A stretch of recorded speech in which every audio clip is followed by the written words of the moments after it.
जम्मू कश्मीर की धरती से जब राहुल गांधी ने बोलना शुरू किया तो पूरे देश में हलचल पैदा हो गई और सबसे ज्यादा हलचल मची बीजेपी में और केंद्र में बैठी एनडीए सरकार में, क्योंकि राहुल गांधी ने कहीं ना कहीं बता दिया कि जम्मू कश्मीर में जो है कांग्रेस बेहद मजबूत है और खासकर जो गठबंधन हुआ है उसके बाद से तो बीजेपी का जैसे सफाया ही वहां से हो सकता है। और वैसे भी अगर बात करें तो जम्मू कश्मीर में अगर सिर्फ घाटी की ही बात की जाए तो बीजेपी की स्थिति बहुत ज्यादा अच्छी नहीं है। हालांकि जम्मू में क्योंकि हिंदू बाहुल्य वो इलाका है तो ऐसे में बीजेपी की स्थिति कुछ अच्छी होने की संभावना जताई जा रही है, लेकिन जिस हिसाब से लोकसभा चुनाव के नतीजे आए हैं उसको देखकर तो जम्मू और कश्मीर दोनों ही जगह बीजेपी की स्थिति बेहद खराब मानी जा रही है। और खासकर आर्टिकल 370 के जो कुछ प्रावधानों में जो बदलाव किया गया उसके बाद से तो ज्यादा ही नाराज है वहां की जनता और बार बार इसकी बहाली की मांग करती रही है। तो इस हिसाब से देखा जाए तो बीजेपी की स्थिति जम्मू कश्मीर में नाजुक है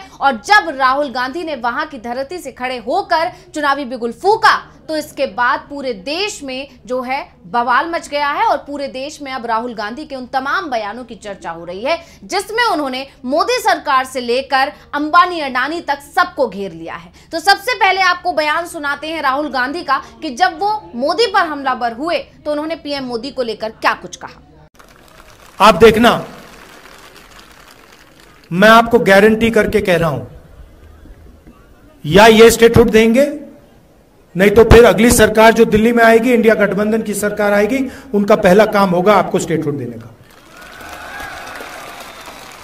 और हम तब तक नहीं रुकने वाले, हम इन पर दबाव डालेंगे पार्लियामेंट में, यहां पर कि ये जो आपको स्टेटहुड से यूनियन टेरिटरी बनाया गया है, जो पहली बार हुआ है, इसको रिवर्स करना है और आपको स्टेटहुड देना। तो सुना आपने, राहुल गांधी साफ साफ कह रहे हैं कि जो मोदी पहले छाती चौड़ी करके आया करते थे अब कंधे झुकाकर आते हैं। वो कह रहे हैं कि पहले जो पीएम मोदी बड़े बड़े भाषण दिए करते थे संसद में, संसद के बाहर, वो अब संविधान की कॉपी अपने सिर पर रखकर ही संसद में एंटर हो रहे हैं। ये बदलाव है लोकसभा चुनाव के नतीजे आने के बाद। और लोकसभा चुनाव के नतीजे ऐसे क्यों आए उसका आप सभी जानते हैं। उसका कारण है इंडिया गठबंधन ने जिस मजबूती के साथ चुनाव लड़ा, उसने जो है मोदी सरकार के, और ये कहें कि जितनी भी बीजेपी दावे लगा रही थी कि 400 पार का जो है नारा दे रही थी बीजेपी, उसकी हवा निकाल दी। और नतीजा ये हुआ कि बीजेपी 400 पार तो छोड़िए 240 पर ही अटक गई और बहुमत का आंकड़ा भी नहीं छू पाई। और इस वक्त देश में अब एनडीए की सरकार है, मोदी सरकार नहीं है और मनमानी नहीं चला पा रही है।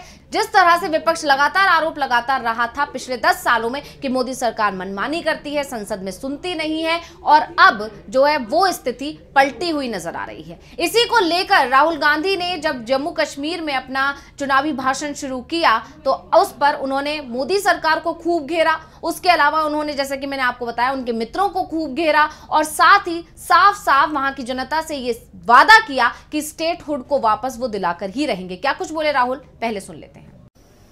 सारी की सारी चीजें, सारे के सारे बिजनेस इन 3-4 लोगों को मिलते हैं। अमित शाह के जो बेटे हैं, कभी क्रिकेट बैट नहीं उठाया, वो क्रिकेट के इंचार्ज बन गए।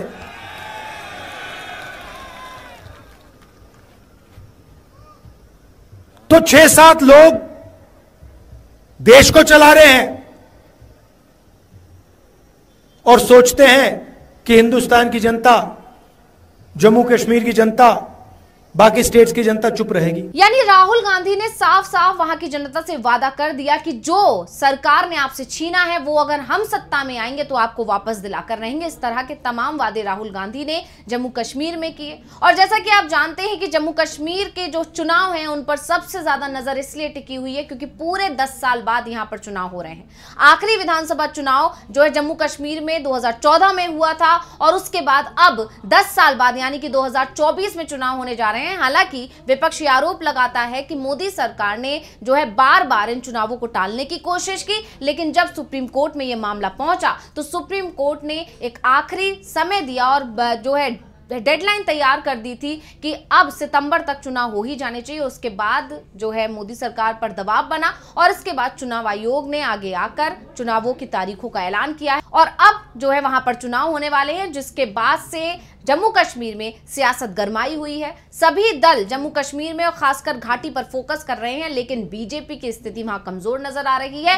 और बीजेपी की जो कमजोर स्थिति है, इसका अंदाजा ऐसे भी लगाया जा सकता है कि जब नेशनल कॉन्फ्रेंस और कांग्रेस का जब गठबंधन हुआ, वहां पर गठबंधन का ऐलान हुआ, तो बीजेपी ने उस पर जमकर हमला बोला और नेशनल कॉन्फ्रेंस को घेरने की कोशिश की, लोकतंत्र के मुद्दे को उठाने की कोशिश की, कांग्रेस से तमाम सवाल भी पूछ लिए। इस तरह से यहां तक कि खुद अमित शाह को इसमें कूदना पड़ा और अमित शाह ने बाकायदा ट्वीट करके कांग्रेस पर कई सवाल दाग दिए थे। और इस तरह से जिस तरह से बीजेपी लगी हुई है, उससे साफ पता चल रहा है कि बीजेपी समझ रही है कि जम्मू कश्मीर में कांग्रेस और नेशनल कॉन्फ्रेंस के साथ आ जाने से जो है बीजेपी की स्थिति खराब हो गई है। जिस तरह से राहुल गांधी ने जम्मू कश्मीर में जाकर वहां की जनता से वादे किए हैं, उसे देखकर राजनीति के जानकार दावा कर रहे हैं कि कहीं ना कहीं कांग्रेस जनता का भरोसा जीतने में कामयाब हो जाएगी और उसका असर जो है आगामी चुनावों में दिखाई देगा। यहां पर कांग्रेस पार्टी की अलायंस की सरकार आ रही है। ये निश्चित है, ये होने जा रहा है। और हमारा पहला काम, हमने नेशनल मैनिफेस्टो में कहा और मैं यहां भी कह रहा हूं, जो भी सरकारी वैकेंसीज हैं उनको हम भरेंगे और एज को हम 40 साल तक एक्सटेंड कर देंगे। जो डेली वेज का काम करते हैं उनको हम रेगुलराइज करेंगे, परमानेंट करेंगे और उनकी जो आमदनी है उसको हम बढ़ाएंगे।